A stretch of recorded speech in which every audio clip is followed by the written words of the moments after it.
porque aí foi Deus que fez, né? Então, foi Deus que fez, assim. Se for seguir essa linha. É bom que falar mal, não importa quem fez. Quando mas quer tem uma entender, não adianta. Quer falar mal. Que atacar mesmo, diferente, né?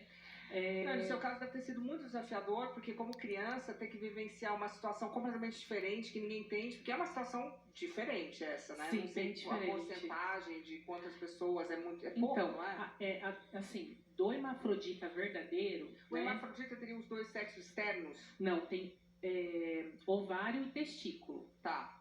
Assim, pra você ser hermafrodita verdadeiro, você tem que ter ovário e testículo, independente da genital externa. Tá, tem então gente se tem que tem virilio, pênis, vagina... independe. Tá. Mas tem que escolher um, tipo, se a criança nasce... Desculpa a minha falta de... Não, né, pode... Mas tem que escolher? Tipo, a criança nasceu com um pênis e uma vagina. Tem que escolher? Então, eu entrei assim pra falar sobre isso, eu posto vídeo no YouTube, eu posto vídeo no Instagram pra poder conscientizar os pais que não tem essa necessidade, né? O que acontece ainda hoje no Brasil é se operar essas crianças, assim, você não sabe qual é a identidade de gênero dessa criança. Então o certo é deixar crescer e o observar. certo é deixar crescer. E é um posicionamento da própria ONU, né? A própria OMS, num documento de 2018, se manifestou falando que a cirurgia sem consentimento é mutilação, porque sem consentimento, e tortura. Porque assim, se você faz uma vagina num bebê, nossa, você tem que dilatar. Mas que garante também. E assim, uma criança não nasceu pra passar por um processo desse. Criança é pra brincar. Então o certo né? é esperar, observar e aí fazer um tratamento psicológico, amor, carinho. Exato, carinho. Faz todo sentido, porque se a criança tem as duas genitálias, também, você não sabe como o corpo dela vai se desenvolver depois.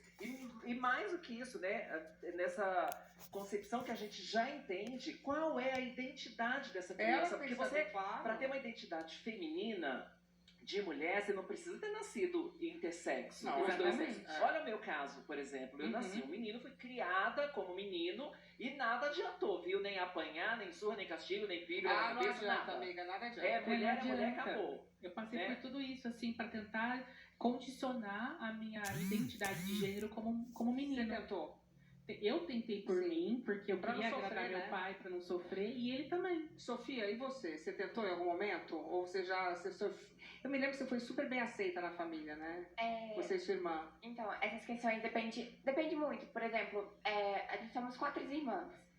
E antes, biologicamente falando, era só eu e a minha irmã gêmea no sexo biológico masculino. Sim. Então, meu pai vê aquilo pra ele como uma perda...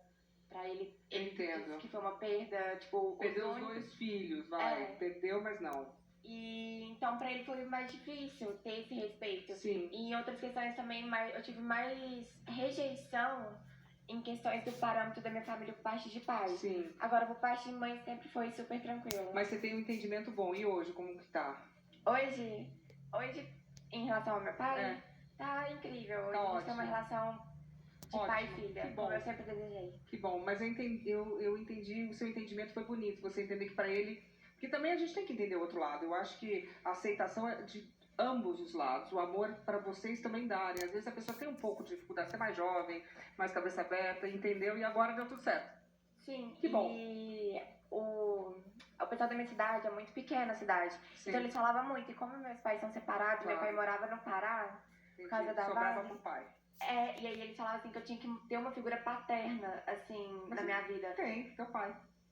Só que daí eu tinha que morar com ele. Entendi. Aí eu fui fazer guarda compartilhada durante um período. Entendi. Mas tá com uma cara ótima, então deu tudo certo. Que bom, Sim. Já deve ter sofrido, mas que bom que tá aqui bem, né? E a Simone Garuti conversou com a Alana, que se descobriu intersexo após assistir a primeira versão da novela. É interessante essa novela pra isso. Coloca aí. Alana tem 41 anos e nasceu Alan. Ela é uma pessoa intersexo. Ainda na adolescência, começou a desenvolver seios e tornou-se cada vez mais feminina, mesmo tendo um órgão genital masculino. Ela conta que a Buba da novela Renascer, de 1993, ajudou a entender melhor a condição dela. Nós vamos conversar com a Alana, que mora nos Estados Unidos. Luciana. Alana, muito obrigada por essa entrevista. A primeira pergunta é: como é que foi quando você descobriu que era uma pessoa intersexo? Assim, eu sempre me senti muito diferente, né? Desde a minha infância, mas foi na adolescência, realmente, quando eu entrei na puberdade, foi que realmente eu senti os sinais do meu corpo.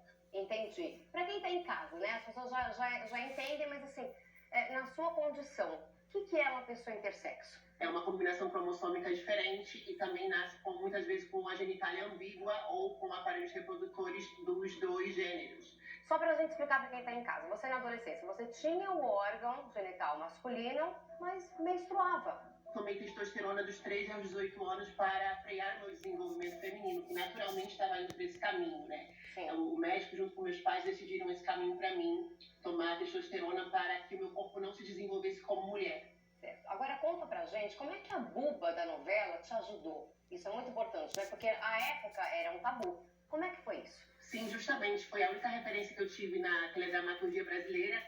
Veio um personagem como a Buba, foi em 1993, e eu em 1996 tive minha primeira menstruação e descobri também que era uma pessoa intersexo. Na época, hermafrodita, né, que se falava. Sim. Então, realmente, isso me deu uma referência muito, muito importante, porque não me estigmatizou e eu tive a sensação de que eu estava sendo acolhida, de que existia uma personagem na televisão que me representava e que era uma personagem que era querida pelo público, uma personagem que tinha uma vida normal, que podia sociabilizar com as pessoas. Então, isso também, de alguma forma, me ajudou muito, muito, muito. Eu era menino. Por isso que meu pai me deu o nome dele. Alcides. Olha a importância, né, que os folhetins têm na vida das pessoas. E ainda, na questão do folhetim, tem pessoas que dizem que a novela, o remake, deveria ter mantido uma pessoa intersexo, não ter colocado uma mulher trans, né? Você o que pensa a respeito? Sim, eu gosto muito da Gabriela, eu acho que ela é uma mulher muito bonita, uma boa atriz, mas infelizmente eu acho que uma história que originalmente foi contada de uma forma não deveria ter sido modificada. Eu acho que já existem muitas trans nos meios de comunicação, tanto cantoras como atrizes, tem histórias sobre pessoas trans, e a única história que me representava foi meio que, como se diz, foi eliminada, né? Eu acho que todas as pessoas que nascem intersexo agora, elas não vão ter a mesma referência que eu tive nos anos 90. E para finalizar, o que você diria, né, para milhares de pessoas que estão te assistindo, de repente estão na condição de intersexo, mas não conseguem se entender? Eu acredito que todos nós temos que buscar apoio, porque acho que o mundo é bonito porque o mundo é diverso, né? A diversidade é importante para que todos nós possamos ser únicos. Luciane, com essa frase da Lana, eu deixo com você no palco do Super Pop. Boa, Simone, tava com saudades. Daqui a pouco a gente vai falar da